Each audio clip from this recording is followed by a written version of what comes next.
Class 6 civics chapter 3। पिछले class में dictatorship तक पढ़ाई हुई थी। अब डेमोक्रेसी, लोकतंत्र। In a democracy the government is run by representative of the people. पर लोगों का जो प्रतिनिधि, लोगों के द्वारा जो प्रतिनिधि चुनाया गया, चुनाव करके जो सरकार बनाया गया, वह देश को देख रेख करती है, चलाती है। यही है लोकतंत्र। लोकतंत्र में लोगों के द्वारा प्रतिनिधि बना करके सरकार के रूप में चुना जाता है, जो देश को की देख रेख करती है। Citizen have the right to vote and thereby choose their representative. नागरिकों का ये अधिकार है कि वो वोट दे करके और वो अपने अनुसार प्रतिनिधि का चुनाव कर सके। They also have the right to contest the election. ये वे वोट सही चुनाव कर सके। इलेक्शन के द्वारा, वोट के द्वारा इलेक्शन होता है, चुनाव होता है, उसमें जो प्रतिभागी होते हैं उनका सही वो चुनाव कर सके। Moreover the government is answerable to the people for its action. सबसे अधिक जो सरकार का जवाब जो होता है वह लोगों के लिए वह कार्य करती है। If it does not fulfil the expectation of the people, अगर लोगों के विश्वास को पूर्ण रूपेण वह नहीं जीत पाता है, पूरा नहीं कर पाता है, it can be vote out of power the next time election are held. जब दूसरे बार इलेक्शन होता है तो उसमें उसका उस पावर से हटा दिया जाता है। काइंड ऑफ वोट के द्वारा उस प्रतिनिधि को हटा दिया जाता है।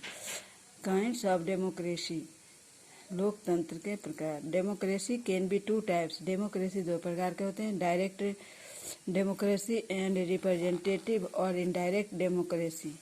एक होता है प्रत्यक्ष लोकतंत्र का चुनाव होता है, दूसरा और प्रतिनिधि, या दूसरा इनडायरेक्ट डेमोक्रेसी जो अप्रत्यक्ष लोकतांत्रिक देश। In a direct democracy people participate in the decision making process directly by voting on all important issues. सभी जो महत्वपूर्ण इशू हैं उसमें लोग, आम जनता भी सहभागी होते हैं और सब मिलकर के उसको प्रत्यक्ष रूप से डिसीजन लेते हैं। Direct democracy thus can only exist in a small countries like Switzerland. जो प्रत्यक्ष लोकतांत्रिक देश है, जैसे एक छोटा सा देश स्विट्जरलैंड है, वहाँ पे प्रत्यक्ष रूप से वहाँ लोकतांत्रिक देश चलाया जा रहा है, चुनाव होती है और देश का कार्य होता है। कंट्री विथ ह्यूज पॉपुलेशन, देश में सब के साथ आबादी के अनुसार से भी, सच एज इंडिया, जैसे हमारा देश भारत बहुत आबादी वाला देश है। रिप्रेजेंटेटिव और इनडायरेक्ट डेमोक्रेसी, जो यहाँ पे प्रतिनिधि का चुनाव होता है, या अप्रत्यक्ष रूप से लोकतांत्रिक देश है। Here people elect representative through the process of election. Election के द्वारा लोग, यहाँ के लोग अपने प्रतिनिधि का चुनाव करते हैं। This representative form the government. ये जो प्रतिनिधि होते हैं उसी को के सरकार के रूप में रखा जाता है। Universal adult franchise. Most early democracies were not truly participative. सबसे अधिक पहले जो डेमोक्रेसी थी उसमें पार्टिसिपेट करने का किसी को अधिकार नहीं था। Usually the noble and the wealthy people, जो अच्छे विचारक होते हैं, अच्छे विचार वाले महान लोग होते थे और जो धनी लोग होते थे, वही देश के में वोट देने का उसी को अधिकार था सिर्फ। Over time however the common people started demanding the right to vote too. समय के साथ साथ धीरे धीरे सामान्य लोग भी अपने अधिकारों की मांग की, जो भी वोट देने का उसे भी अधिकार दिया जाए। After a long and often bitter struggle, इसके लिए लंबे समय तक प्राय लोग संघर्ष करते रहे। First all men and then women were allowed to vote. और पहले तो सभी आदमी और औरतों को वोट देने का अधिकार अनुमति दी गई।